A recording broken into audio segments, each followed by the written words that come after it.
उहाँ दाइ चाहिँ हाम्रो G30 नेपालको दाइ तपाईँ के पो हो त्यहाँको लिड एडिटर हुन्छ होइन टक्क यो G30 नेपालको बारेमा पनि भनिदिनु नि त दाइ के हो कस्तो संस्था हो होइन पब्लिकलाई यसो थाहा हुने तरिकाले एकदमै लेमेन भाषामा भन्नुपर्दाखेरि G30 नेपाल भनेको नेपालमा जति पनि कम्पनी छ त्यसले अन्तर्राष्ट्रिय मापदण्ड अनुसार चाहिँ म्यानेजमेन्ट सिस्टम पुरा गरेको छ कि छैन भनेर हेरेर सर्टिफिकेट दिने कम्पनी हो। त्यस्तो कम्पनीलाई आइएसओ सर्टिफिकेसन बडी भन्छ।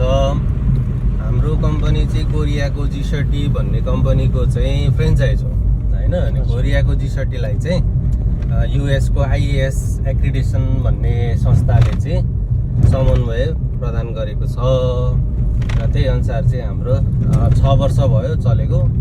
नेपालमा करिब 100 कम्पनीलाई हामीले सर्टिफाई गरिसकेका छौँ। अब ट्रेनिङको पाटोमा पनि अब त्यही अनुसार हामीले लगभग 100 ब्याच धेरै मुनि गयौँ। यसले चाहिँ कस्तो कस्तो संस्थाहरूलाई चाहिँ अब आइएसओको चाहिँ धेरैवटा स्ट्यान्डर्ड छ। हामीले नर्मल्ली सुने अनुसार आइएसओ 9001, 22000, 14001 जस्ता 26,000 भन्दा पनि बढी स्ट्यान्डर्ड छन्। तर त्यो मध्ये चाहिँ म 4वटा स्ट्यान्डर्डको अडिटर हो। 4वटा स्ट्यान्डर्डमा चाहिँ 9001 त्यो चाहिँ क्वालिटी म्यानेजमेन्ट सिस्टम, 14001 भनेको इन्भाइरोमेन्ट म्यानेजमेन्ट सिस्टम, 22000 भनेको फुड सेफ्टी म्यानेजमेन्ट सिस्टम अनि 45001 भनेको अकुपेसनल हेल्थ एन्ड सेफ्टी भन्छ।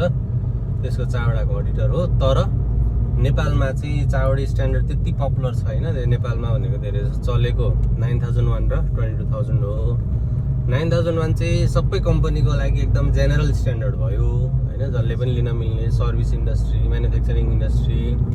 तर 22,000 भनेको चाहिँ म आफै फुड टेक्नोलोजिस्ट भएको भएर फुड सेफ्टीको अन्तर्गत पर्ने स्ट्यान्डर्डमा चाहिँ लगभग हामीले 70% चाहिँ लगभग फुड सेफ्टी म्यानेजमेन्ट सिस्टमबाटै सर्टिफाई गरेका छौँ हाम्रो क्लाइन्टहरूलाई। यो चाहिँ किन गर्नुपर्छ, के इम्पोर्टेन्ट चाहिँ के हो दाइ, किन चाहिँ इन्डस्ट्रीहरूले चाहिँ यो अब देख्दाखेरि चाहिँ यसलाई मार्केटिङ टुल भनेर देख्छ धेरै जसो इन्डस्ट्रीले।